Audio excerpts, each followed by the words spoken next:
प्यार प्यार छात्र, आज का इस वीडियो आप सभी बच्चों के लिए बहुत ही ज़्यादा खास और बहुत ही ज़्यादा बेहतरीन होने वाले हैं मेरे प्यार प्यार छात्र।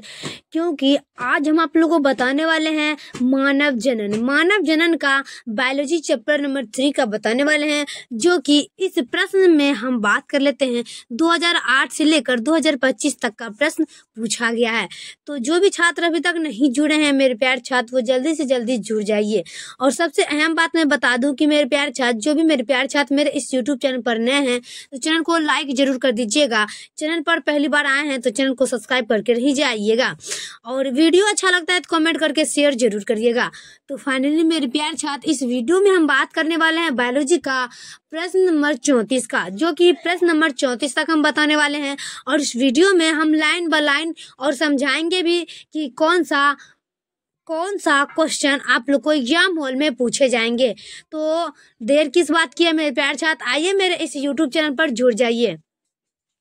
तो चलिए मेरे प्यार छात्र, ज़्यादा टाइम नहीं लेंगे और इस वीडियो को हम स्टार्ट करते हैं। तो जो भी छात्र नहीं जुड़े हैं वो जल्दी से जल्दी आकर के जुड़ जाइए। चलिए प्रश्न नंबर 1 में क्या कह रहा है कि इनमें से कौन जन्म दर नियंत्रण की शल्य विधि है।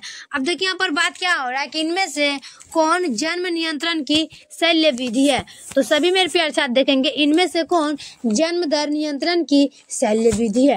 प्रश्न को हमेशा समझिएगा, क्या कह रहा है कि इनमें से कौन जन्म दर नियंत्रण की शल्य विधि है। तो जन्म दर नियंत्रण की शल्य विधि कौन सी हो जाएगी, तो ट्यूबेकेटोमी वेसेकटोमी। तो इसका आंसर क्या हो जाएगा, दोनों में नहीं लगाना है, इसका आंसर हो जाएगा ऑप्शन नंबर सी। क्या हो जाएगा, ऑप्शन नंबर सी। ए का आंसर क्या हो जाएगा, ऑप्शन नंबर सी।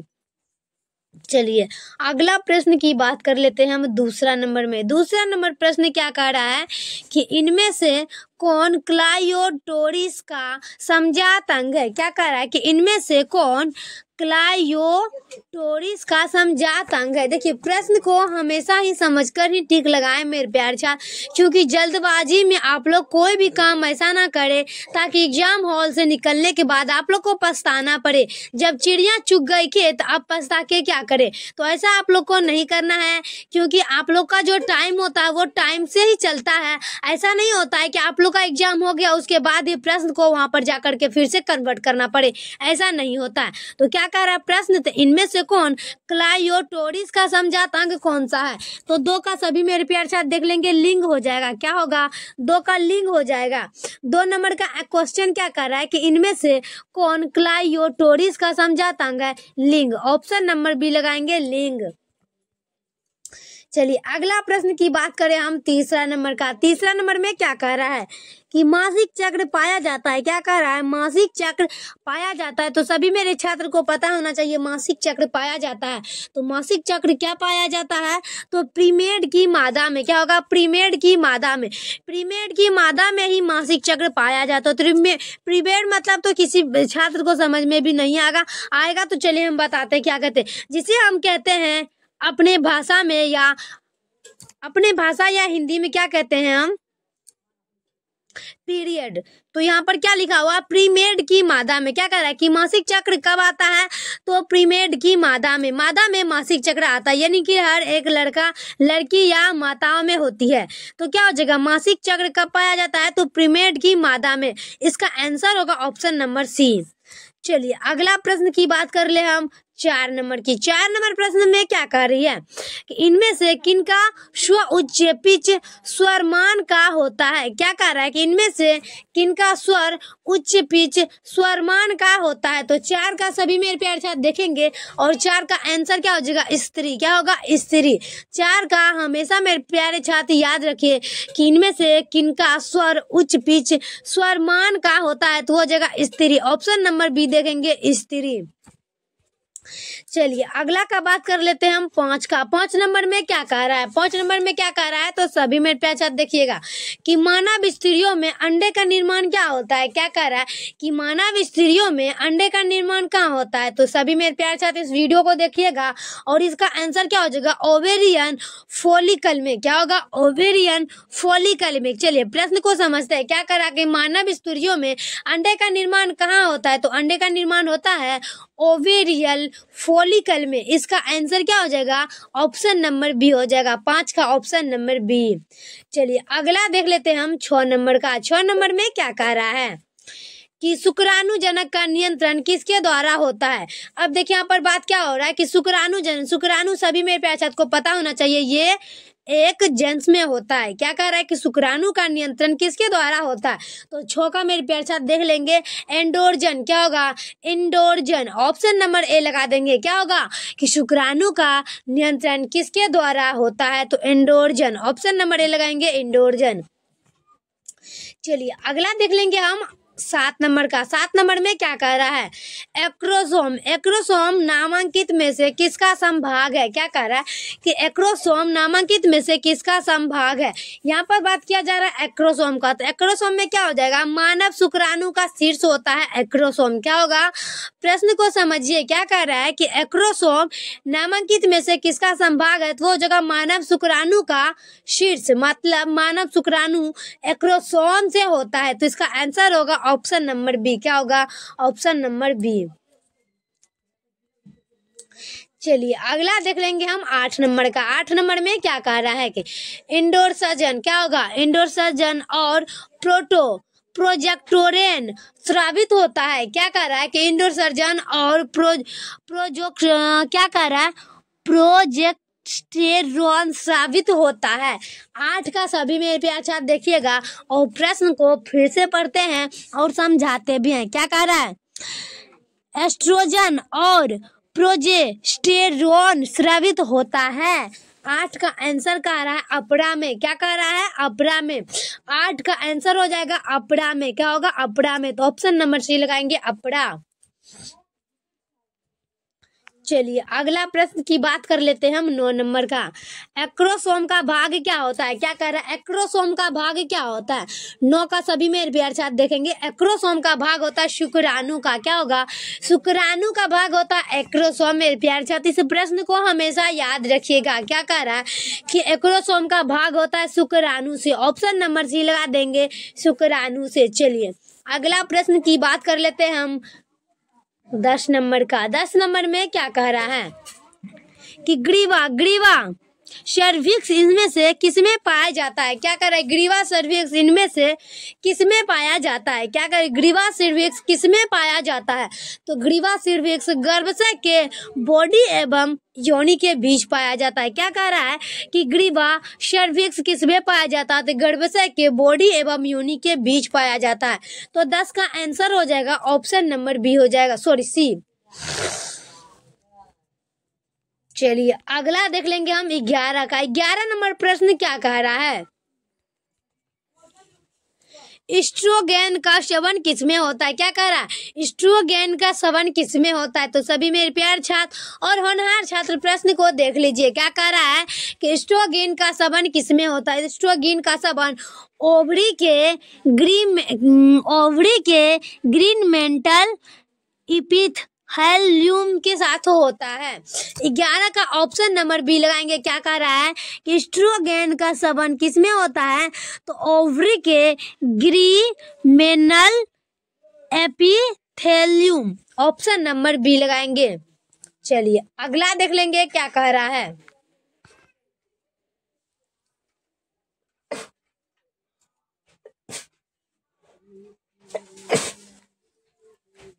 चलिए प्रश्न नंबर 12 क्या कह रहा है?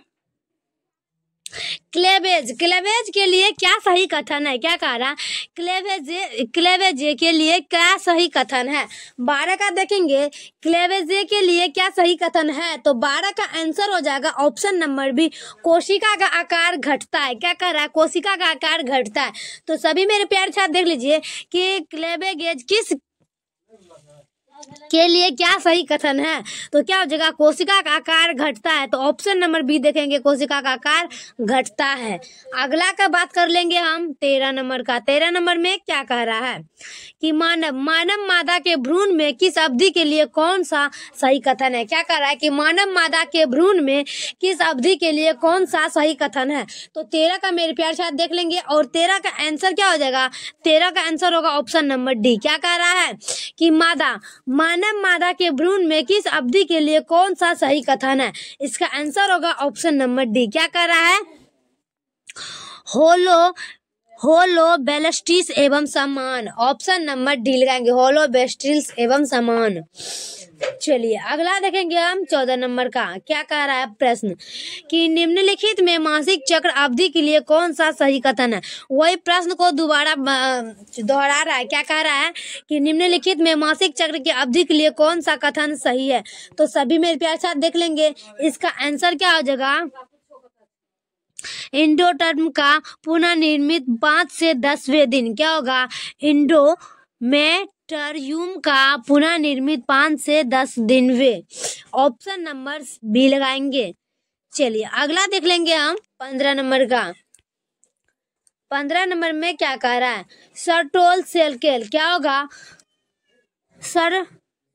सर्टोली कॉल्स का नियंत्रण पिट्यूटरी के किस हार्मोन द्वारा होता है? क्या करा? सर्टोली कॉल्स का नियंत्रण पिट्यूटरी के किस हार्मोन द्वारा होता है? तो 15 का आंसर लगाना है। पहले क्वेश्चन को समझिए। क्या कह रहा है कि सर्टोल कॉल्स का नियंत्रण पिट्यूटरी के किस हार्मोन द्वारा होता है?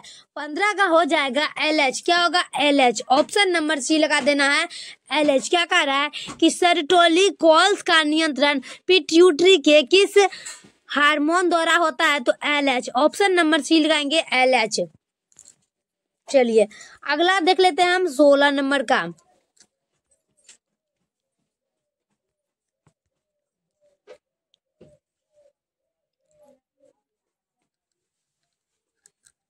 क्या कह रहा है कि मेंस्ट्रुएशन का तत्काल कारण किस हार्मोन की वापसी है? क्या कह रहा है? मेंस्ट्रुएशन का तत्काल कारण किस हार्मोन की वापसी है? तो 16 में क्या हो जाएगा? प्रोगेस्टेरोन। क्या होगा? प्रोगेस्टेरोन। ऑप्शन नंबर सी लगाएंगे। क्या कह रहा है? मेंस्ट्रुएशन का तत्काल कारण किस हार्मोन की वापसी है? तो प्रोगेस्टेरोन। Option number C. चलिए अगला देखेंगे हम 17 नंबर में।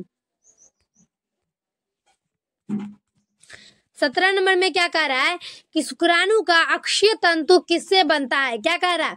शुक्राणु का अक्षीय तंतु किससे बनता है? तो 17 का क्या जगह? दूरस्थ वर्तुलिका। क्या होगा? दूरस्थ वर्तुलिका। प्रश्न को समझिए। क्या कह रहा है कि शुक्राणु का अक्षीय तंतु किससे बनता है? दूरस्थ वर्तुलिका। ऑप्शन नंबर बी लगाएंगे, दूरस्थ वर्तुलिका। चलिए अगला प्रश्न की बात कर ले हम 18 का। 18 में क्या कह रहा है कि मानव में किस तरह का प्लासेंटा पाया जाता है? मानव में किस तरह का प्लासेंटा पाया जाता है? तो 18 का आंसर हो जाएगा इनमें से सभी में। इनमें से सभी में क्या हो जाएगा? इनमें से सभी में। तो प्रश्न को समझिएगा और चारों में नहीं लगाना, बस एक ही लगाना है, ऑप्शन नंबर डी में। क्या कह रहा है कि मानव में किस तरह का प्लासेंटा पाया जाता है? तो इनमें से सभी में हीमोकोरियल, उसके बाद चोरियंसिस, मेटाडिस्कोडियाइडल। Option number D. चलिए 19 का देख लेंगे। किसकी अनुपस्थिति में निषेचन नहीं हो सकता है? किसकी अनुपस्थिति में निषेचन नहीं हो सकता है? तो 19 का आंसर हो जाएगा पोटासियम। क्या होगा? पोटासियम के अनुपस्थिति में निषेचन नहीं हो सकता है।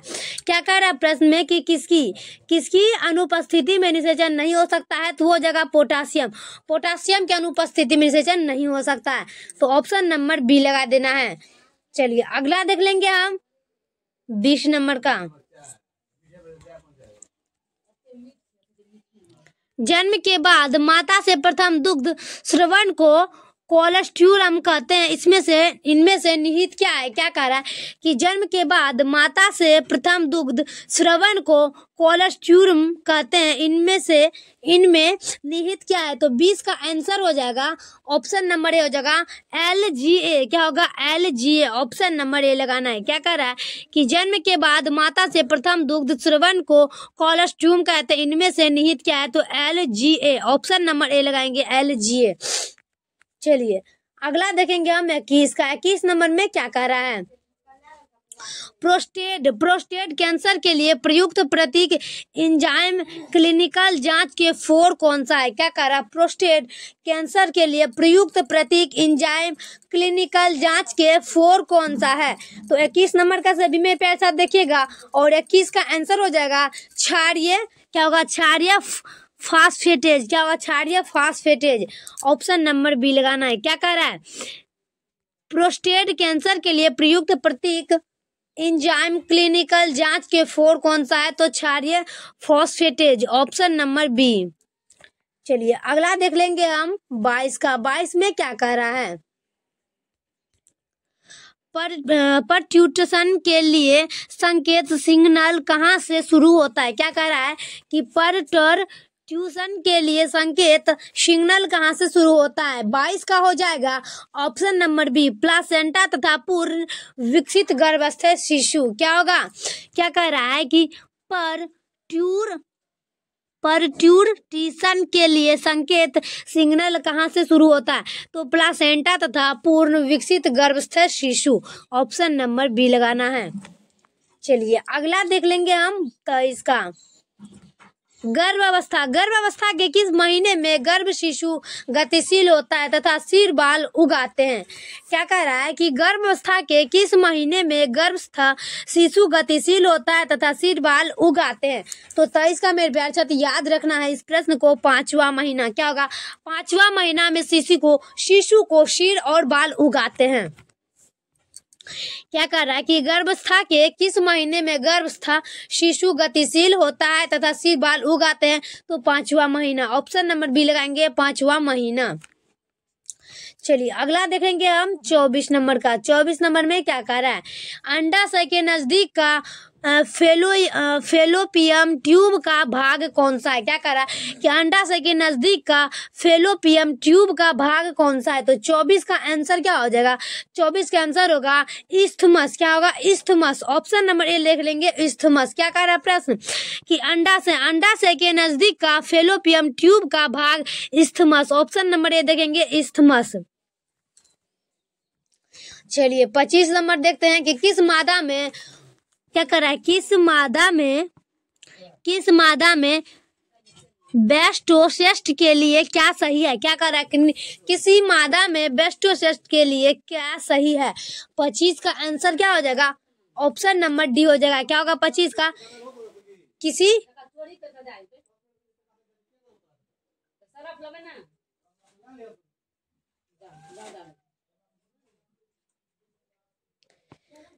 किसी मादा में बेस्टोसेस्ट के लिए क्या सही है?